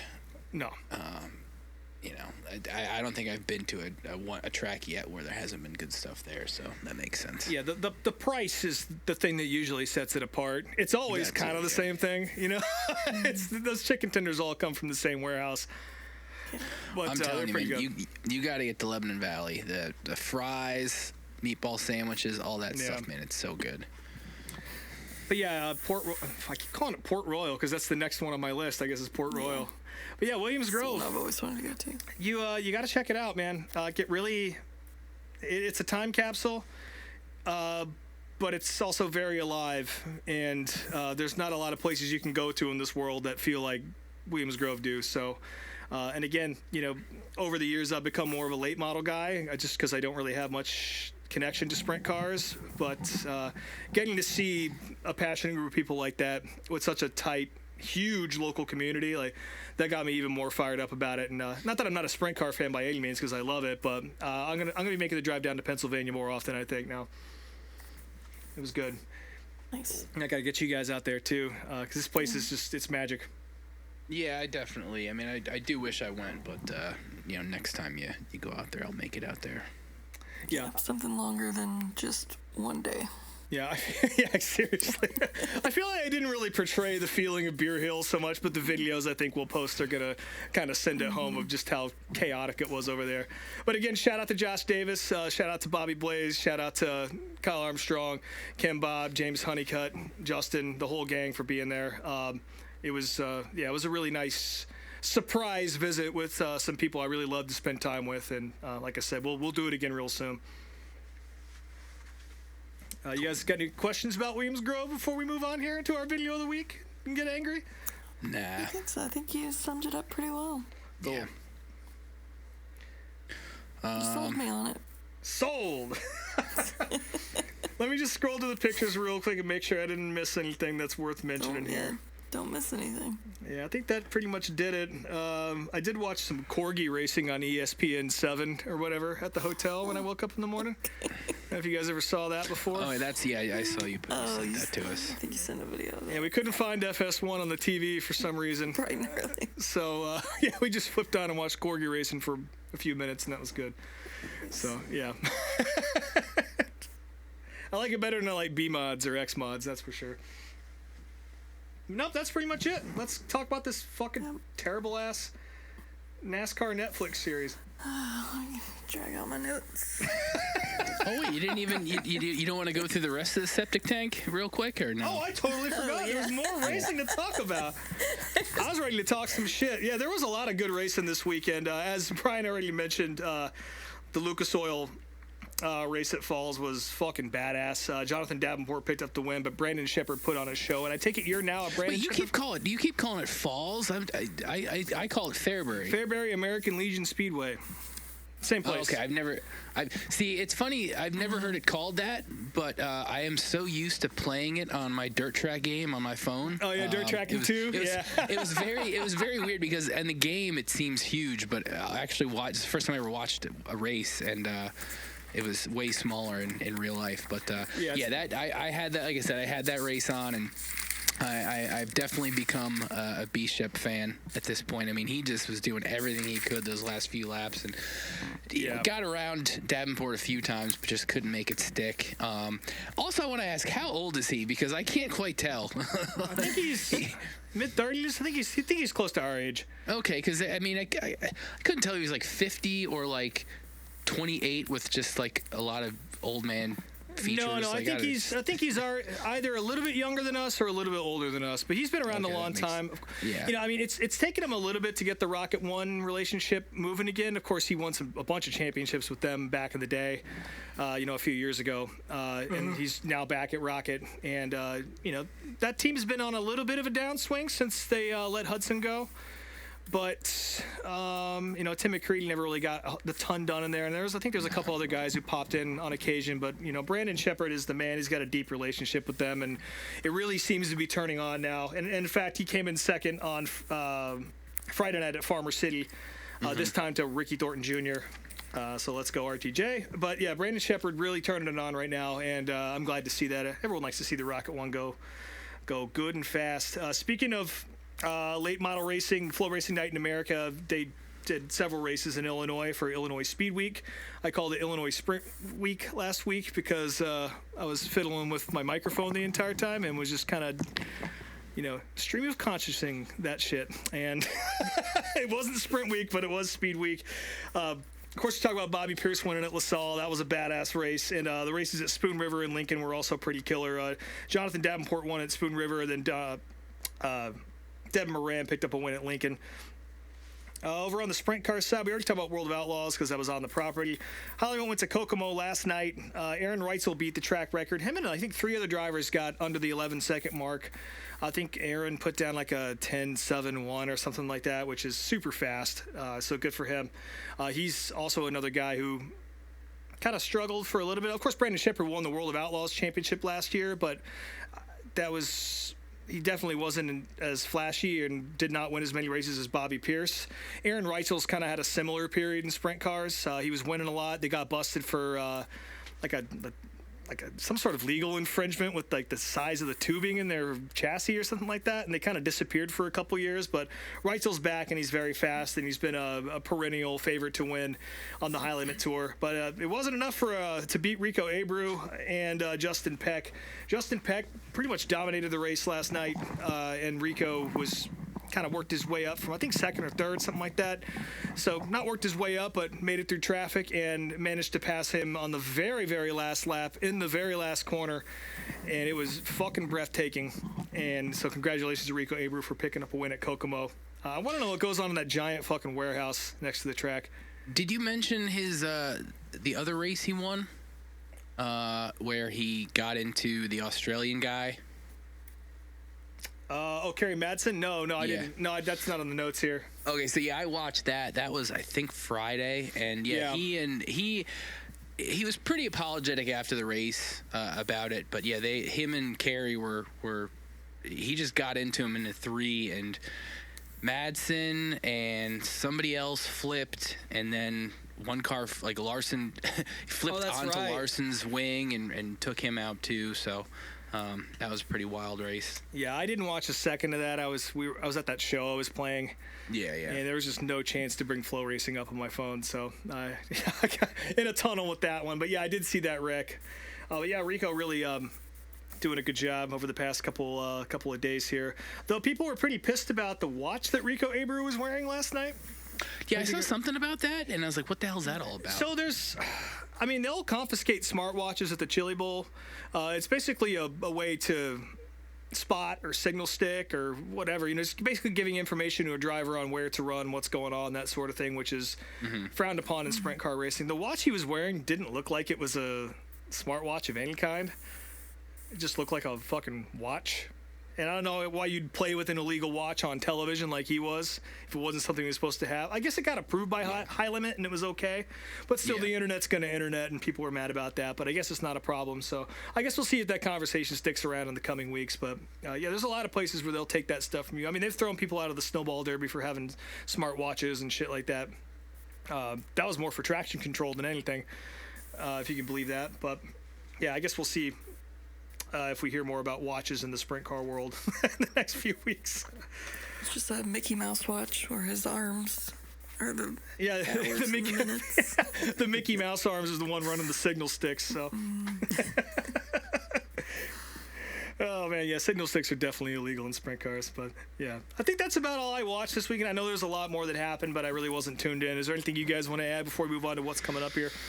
No, I mean, I had stuff on all weekend, but I already talked about most of it.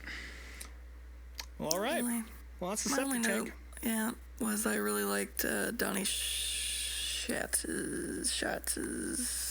paint scheme. Oh, that's a beautiful one. The game looks real good. Yeah, that's a good one. They switch it up a little bit from week to week, and that was definitely a really pretty one. It was cool to see Schatz run up front. That team has struggled over the past few months. Especially with the Ford engine they were running previously. That's not in the car anymore. They stopped using that a few weeks ago. I think I mentioned that here in the septic tank. But since they switched to a different engine program, they've started to find speed. And he was up front for a good deal of the race. David Gravel was fast as fuck at the Williams Grove race as well, and he came in second. But definitely cool to see all that go down. And also a shout out to Ashton Torgerson winning the B main. Of course, he's taken over for Jacob Allen in the 1A, and we're all big Jacob Allen fans, at least all the people I was with. So it was cool to see that car at least win something and make the show. But is this the guy that has replaced the last guy? Cale Thomas, yeah. And Ashton hasn't wrecked anything, whereas Cale Thomas wrecked a bunch. So, yeah. Much better. Lots of short track racing coming up this weekend. Of course, Tri-Track is going to be at Thompson Speedway tomorrow night. I should be going to that, but I'm not 100% sure yet. I haven't been at home a lot lately. And there's a lot of chances to go to Thompson. I hate to be that guy, but I might sit that one out. But I know about 4 o'clock tomorrow, I'll probably end up just going straight to the track from work and watching the Tri-Track series. Of course, Ryan Preece is returning in his family modified to run that one, and there's a pretty decent car count for that show. Tri-Track is the best modified series going right now. You got to go tell Preece how much we love him. I will. Tell him to listen to the show. Get him on the show. I'll stand in line for the driver hawk. I love you, Ryan. Yeah, the Cars Tour and the Wheel and Modified Tour are going to be in North Wilkesboro this weekend. Very excited for that. Of course, the Cars Tour race is going to be on FS1, and I think the Modifieds, they're not going to be on FS1, I don't think, but that's going to be on Flow Racing. So. They are the undercard for the Cup race, which is pretty fucking cool. So they're going to have a nice big audience for that race. Hopefully it's a little bigger than the one we saw at Bowman Gray when they ran the Clash, but this is going to be a better race than that one for sure. World Outlaws is going to be up at Canada at Oswego and Cornwall. Flow Racing Night in America is happening right now at Marshalltown. We got some IMCA stock cars happening. Looks like Ryan Gustin is leading for some reason. I didn't know he was in that. Hudson O'Neill won the late model race. He did. I totally missed that because I was talking about Williams Grove. So yep. I will watch that when we're done here. High Limit's going to be at Fremont, Ransomville, and Utica, Rome. And it sounds like you're not going to that, right, Brian? Yeah, I was planning on it, but the weather is just a little too iffy, and I've been feeling a little under the weather last week, so I'm not going to risk it. It's just not worth it. 3-hour round trip drive to potentially get rained out. So if it happens, I'll be watching at home. But kind of got the itch to go to Utica, Rome. If I'm being honest, it's only about 3.5 hours from me, but we'll see. What? Well, I guess it is like central New York. That makes sense. Yeah, it's not. It's like a straight shot. So yeah. That's probably not going to happen, but definitely, that's setting some things off in my brain right now as I'm looking at this and thinking about it. Lucas Oil late models are at Eagle Raceway for 2 nights. The World of Outlaw late models are going to be at Raceway 7. That's my favorite racetrack name in the world. Marion Center and Bedford.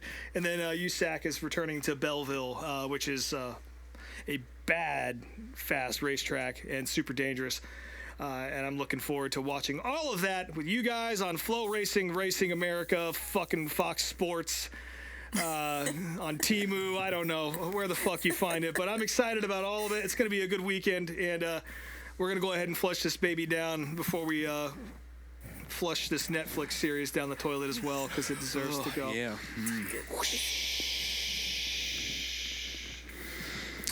So yeah, the Netflix series. Before we even get into the actual show itself, I don't know what the fuck Netflix or NASCAR, either one of them were thinking with releasing this in May. Like, they season 1 they released in January, I think, and and that's a perfect time to do it because there's nothing going on. Exactly. And I don't give a I'm watching racing almost every night right now. I don't give a fuck about what happened 6 months ago. So why they decided to? It. Yeah, it doesn't make any sense as to why they delayed the release. I don't know if it's because of the lawsuit or what, but it's just piss poor timing for content. Yeah, well, no, they get plenty of Netflix. Netflix has plenty of shit, but I do not understand why they released it in May. It doesn't make any goddamn sense. Worst time of the year to do it. The lawsuit point you brought up is interesting. I do wonder if there was certain material they had to cut out of it. Yeah, I mean, which would explain some of the weird editing, I guess, but I don't know. Yeah, I mean, I thought I was gonna watch the whole series this past weekend, and I never got into it because I was watching other shit. But after watching this first episode, as we'll dive into now, I don't know how long it's gonna take me a while to get through this, even though it's only 5 episodes. Because this was just I've got all these notes and. To summarize them, it just kind of felt like hitting a lot of the same beats as the first series, and I can understand that this is a show that, is a little more meant to talk about the sport to an audience that maybe doesn't know as much about it, but it almost feels redundant to kind of reiterate some of these points and talking about the racing itself. I don't mind, I like hearing about the driver personalities and the family stuff and what goes on off the track. All that stuff is good, but bringing up just the way Steve Letarte was trying to explain plate racing, but not really doing a good job of explaining it. It was just very frustrating because he said a lot without saying anything. That's kind of how I viewed it. And when you have to I feel like all the talking heads in this episode kind of said a lot without saying anything. Yeah, who was that woman? I missed her name coming up. I knew everybody else in that show except for that woman that was on there. Kim Kuhn? Was that Kim Kuhn? I thought it was a the NASCAR. blonde lady? Yeah, the blonde lady. That was Kim Kuhn. I thought it was. I missed her name on the screen, I guess, but I just didn't recognize her. Yeah. I wasn't there. I'm going through here, like, probably one of the only things that actually made me, like, look up at the screen for a second was Jeff Burton talking about his own kid, saying, I don't feel bad for him. This is life. Everyone goes through this shit. And, I'm assuming he's talking about Harrison losing his ride. But that was, like, in the intro. First to the 30 seconds, episode. yeah. Yeah. I just, God, I don't even know. Keep going. I'll wrap up on my thoughts in a second. Yeah, I'll just talk about some of the interesting stuff.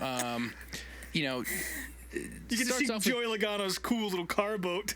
Yeah, Joey had this little Jeep. He had a little Jeep boat thing, and then he had some little. Instantly hated him more, which I didn't think was possible. Something about that just pissed me right off. He had some other little weird three-wheeled car. He was doing donuts in with his wife. I feel like I probably heard this before, but I always think it's crazy when I hear someone like his wife is the only woman he's ever even kissed. It's like that. Yeah, that to me in 2025 is crazy to hear. They met at 16. His first kiss, his first date. Yeah, driving the Zamboni at the ice rink. Yeah, I didn't know that his parents owned an ice rink. Yeah. And yeah, they talk about how Joey's kind of got like a Jekyll and Hyde personality when he's in the car, and we kind of knew that stuff already. When the hair is on, he's a bad boy. When the hair comes off. We only see him for a second in the first episode, but Chase Elliott's actually in the series this time around. That's all they can get out of him. I think he's just doing those interview parts. I don't think they're going to be following him off the track. Yeah, much like I guess that makes sense. Martin Truex is doing interviews too, but there's no way that they were following him. They wouldn't want any of his fans to make it in there because they're trying to change the image of the sport. Shopping carts full of die-cast and shit. Yeah. And yeah, I've talked about how much I don't like Steve Letarte, and I just hated him every time he's on the screen. Just can't stand him. I don't mind him. To talk about the talking heads on the show and everybody, I feel like they had a really important, talented, smart group of people that just weren't utilized all that well. Like Marty Smith can spin a yarn like nobody else. And he's perfect for whether you're a fan or not. Like he's built for something like this, and he's got the cachet to reach an audience outside because he's a college football guy now, right? He's more famous for being an SEC commentator than he is NASCAR for sure. And if there's a guy to go out there and tell stories quickly and with some style, he's the guy. And they've got Dale Jr. in there too. And I know you don't like Steve Letarte, but he's a very smart crew chief and has a lot of knowledge. And I just feel like they didn't really use these guys in a way that was effective. Like when you have guys like Marty Smith and Dale Jr. out there, and it takes you the entirety of episode 1 of a 5-episode series to explain what the fucking playoffs are, then you've got a problem with your show. It's not good. I'm sorry. Yeah. The Blaney stuff was pretty fun. I thought it was very funny. He's talking about how he promised Gianna we'd get a pool once he won the first race of the year, and then he's like, well, if I win the title, we'll get a pool, and then he does, and then I thought it was crazy they managed to find a clip of him talking about the pool while with the championship title, and then he goes, come look at this fucking disaster, and the pool's just like half built in the backyard. Big old mud pit. There's a lot of wife and girlfriend content, which makes sense. Again, with the audience you're trying to attract with this and make it more relatable. And obviously, drivers' partners are, as Junior stated, they can be an asset or a distraction, which was interesting. But it makes sense to have that integrated into the show. The Daniel Suarez stuff was cool. Learn a little bit about his roots, and even though I listened to his one Dinner with Racers interview. I didn't remember this, but he really came from nothing. Like, he was a guy who kind of risked it all to make it in NASCAR, and they got his wife in there and his cute little pets, which, anytime there's animals on the screen, you'll get my attention. Yeah. I did think it was very funny. They went to a Braves game, and he had to do this call that was kind of similar to, gentlemen, start your engines, and he's going over the lines, and then he just goes out there and screams it. And granted, English isn't his... Braves baseball! Granted, English isn't his first language, but I mean, just his delivery was something to behold. Yeah. Well, right before that, his wife told him, "Don't fuck this up." Yep. So. Yep. Yeah. I did think, going back to his pets, I thought it was funny that they show their cute little dog, but they just got a new cat that they also keep on the bus, and that cat was laying in the driver's seat like it looked like it was itching for that door to open so it could make a move. Cause problems. Go live on the Talladega Boulevard with Xander.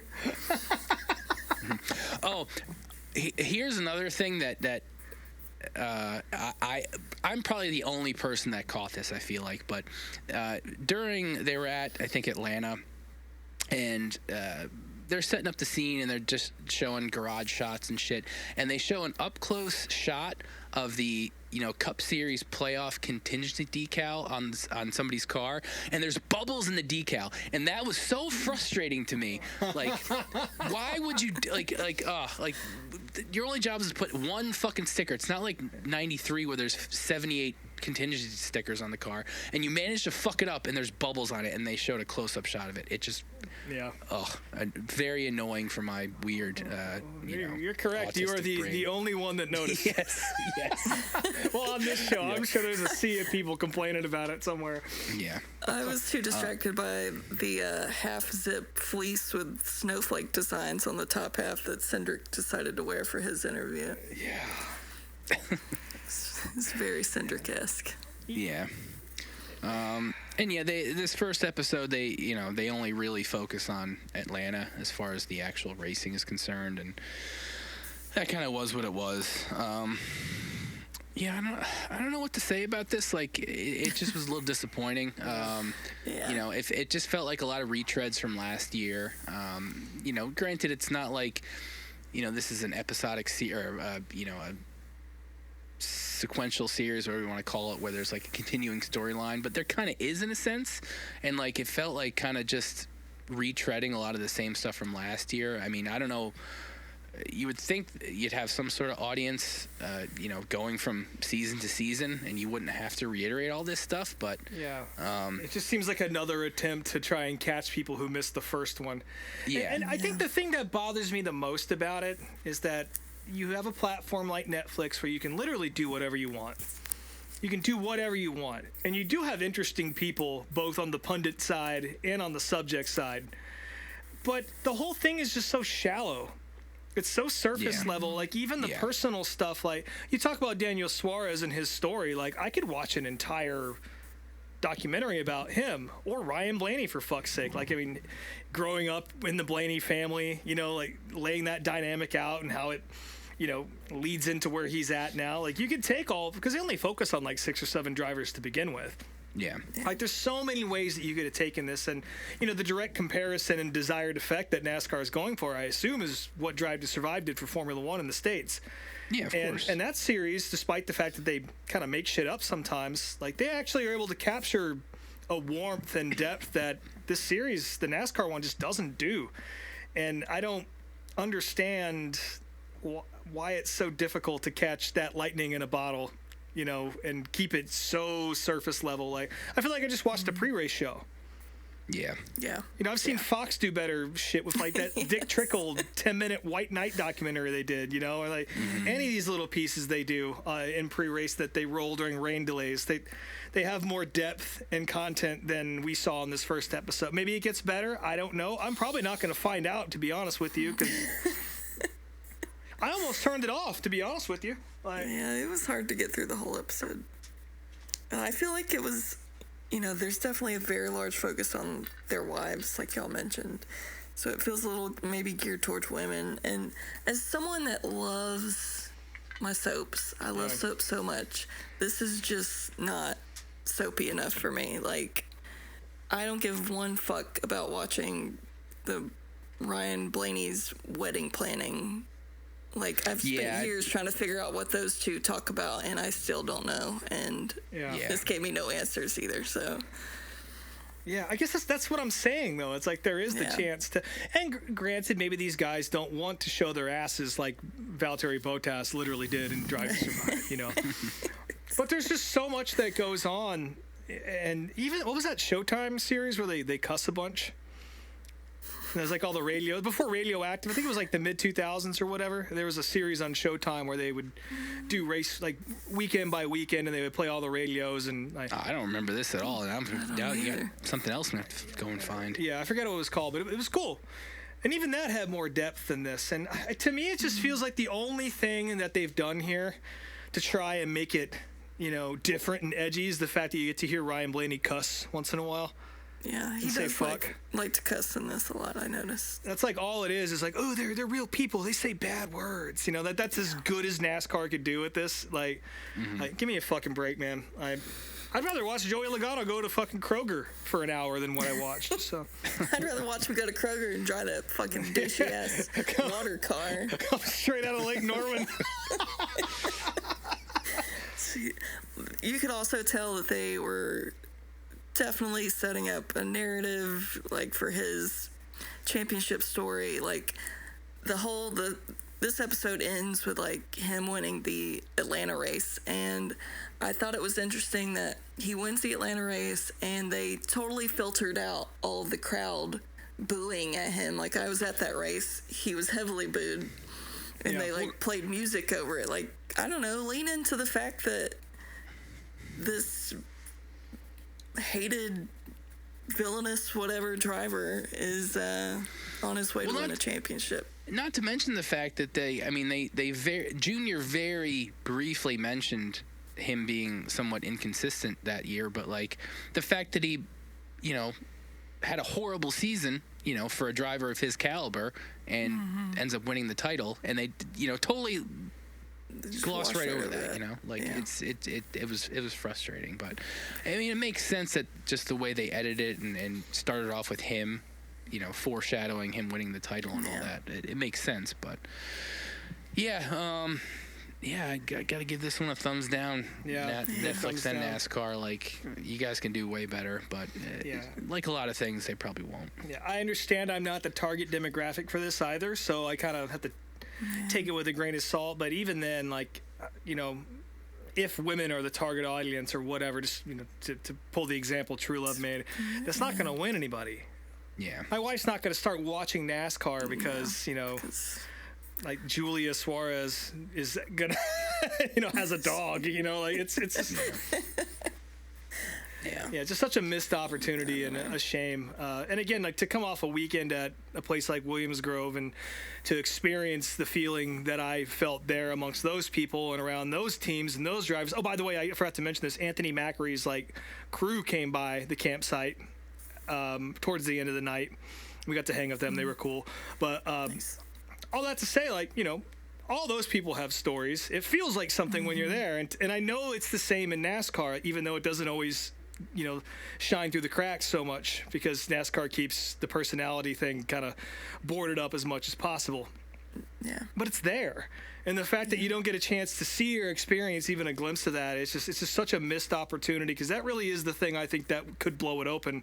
And that's what made Formula One blow up here. Even though it's just a bunch of rich Europeans doing rich European things, it was still real.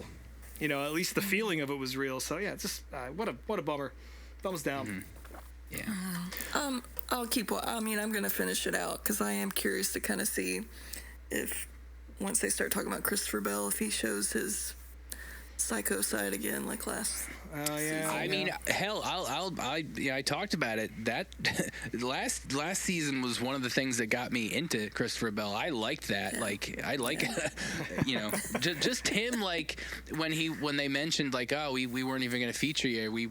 And he was like, huh, you know, like that was enough. Like, you got me now, but yeah, I'll watch it eventually too. But I don't know how quickly. I'm certainly not excited. That's for Take sure. some time. No.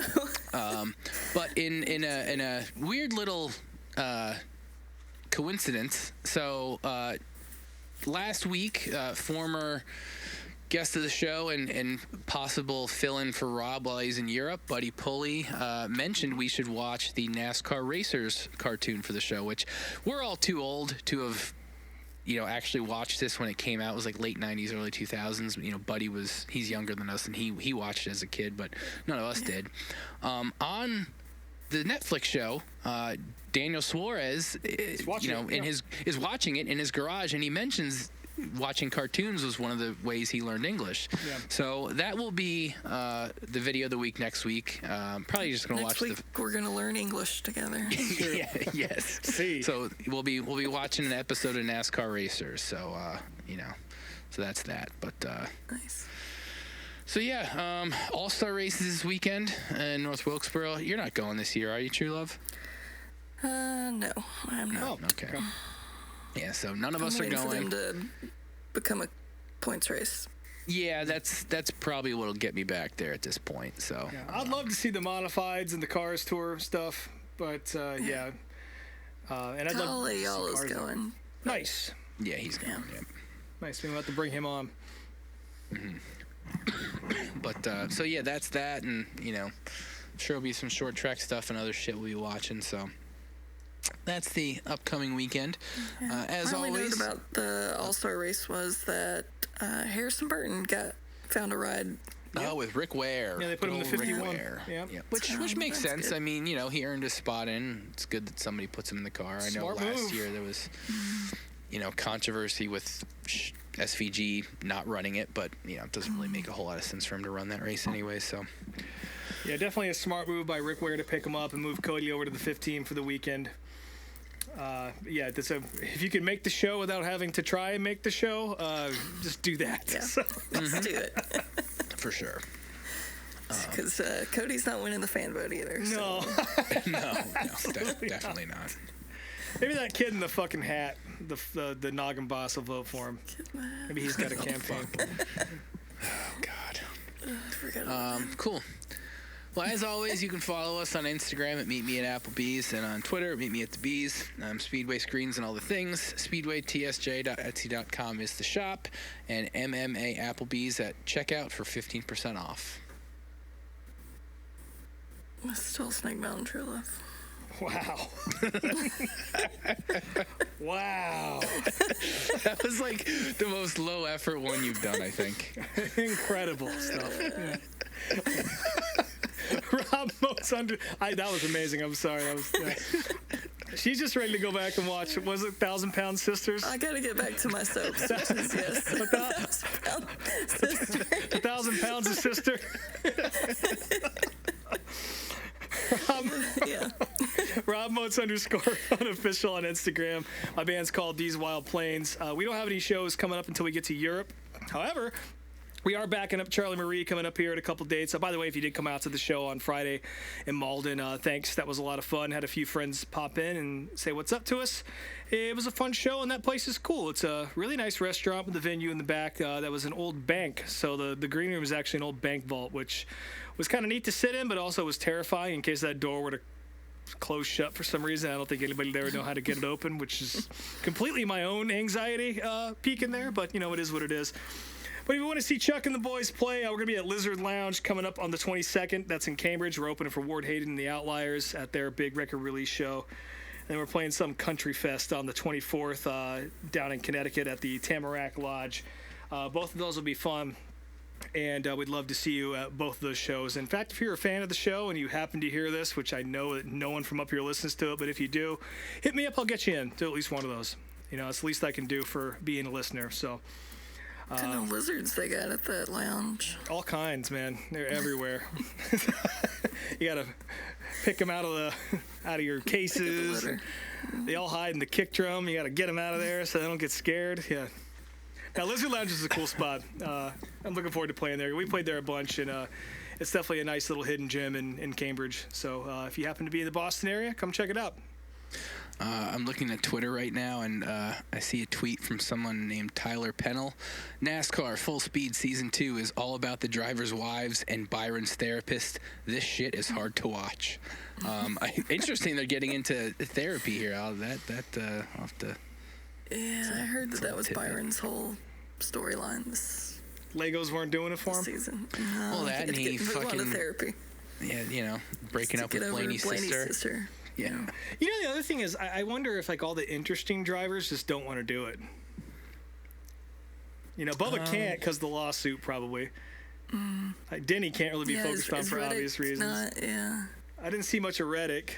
Well, they did it last season too, and you probably want to focus a little more on the drivers that are gonna make it farther on, and B, weren't on the last season. So I guess there's that. I mean, because Briscoe's on there, Suarez is on there, Harrison Burton. There's a bunch of new guys that they had to feature. So yeah, I don't know. Well, good to know. Maybe I'll watch the therapy episode and Christopher Bell ironing his khakis in a fucking embassy suite somewhere. Yeah, sometime over the next 5 months, probably. Yeah, we'll get there. yeah. Cool. Well, it looks like the check is here. So thanks for joining us again at Applebee's, and we'll talk to y'all next week.